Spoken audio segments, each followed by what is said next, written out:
Unsuk Chin, compositora. Premio Fundación BBVA Fronteras del Conocimiento en Música y Ópera. ¿Por qué decidió mudarse a Alemania y qué impacto tuvo esta decisión en su carrera profesional? Als ich, in Korea studierte an der Universität, hatte ich, bei einem Professor studiert, der gerade aus Berlin, nach Korea, zurückkam. Und der hat uns sehr viel über Deutschland erzählt und sowieso damals auch, bis heute, für koreanische, Musiker ist Deutschland, das Vaterland der klassischen Musik und jeder träumte, nach Deutschland zu gehen und zu studieren. Ich lebe hier schon sehr lange und, überhaupt also in Deutschland zu sein und hier zu studieren und leben und arbeiten, das ist, etwas ganz anderes irgendwie. Man hat also von dieser Tiefe sehr, sehr große, Einfluss und, man spürt auch diese große Tradition in diesem Land. El jurado la caracteriza como una de las grandes innovadoras de la música contemporánea. ¿De qué manera ha desarrollado una voz musical propia?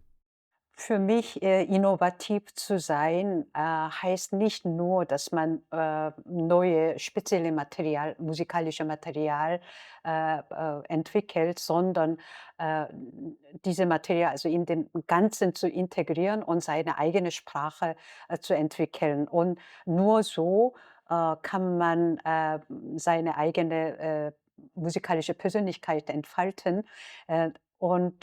Ich kann von mir nicht behaupten, dass ich einfach diese, musikalische Persönlichkeit, habe jetzt. Also, ich suche immer noch danach und ich bin auf dem Weg. ¿Qué conceptos filosóficos, artísticos y literarios han inspirado su trabajo? Meine Inspiration für meine Musik, das kommt also von vielen verschiedenen, Richtungen.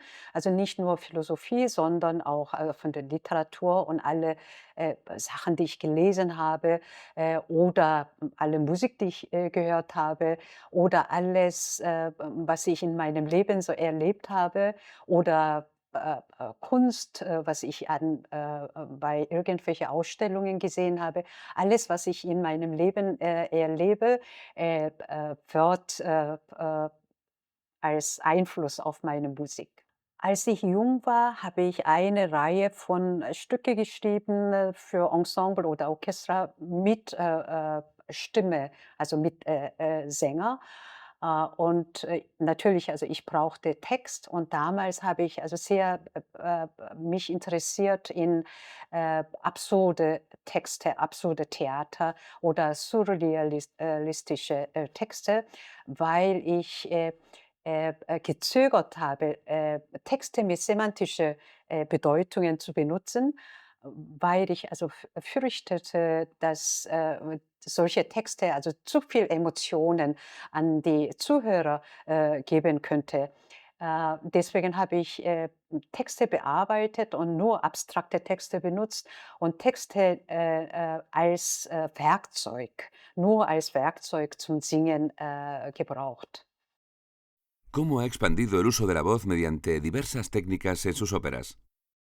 Heutzutage für uns Komponisten, wenn man für Stimme schreibt, ganz egal ob, einfach Orchesterstück mit Stimme oder Opera, äh, wir versuchen immer über die Grenze der Singbarkeit zu gehen. Also, das heißt also, wir kennen ja jeder kennt, wunderschöne Lieder oder Opera, Arien und da ist also normal gesungen, aber in 'ner zeitgenössischen Oper, da kann man alles Mögliche machen. Also, ein Mensch, ein Sänger kann, auch sprechen und, zum Teil auch, merkwürdige Geräusche nachmachen oder schreien, alles Mögliche. Also, diese Stimme, also die Möglichkeit dann, wird also sehr, sehr erweitert und dann all diese, weites Spektrum, kann man benutzen.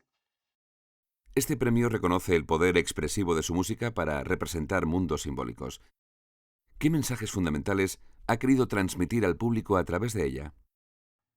Ich weiß ehrlich gesagt nicht, also welche Botschaft oder Messages meine Musik hat und überhaupt, als ob, Musik, irgendwelche Messages, oder Botschaft, senden kann.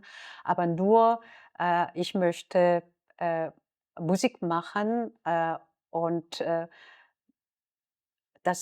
ich hoffe also, dass meine Musik, also, diese, Welt, zu einem besseren Ort macht.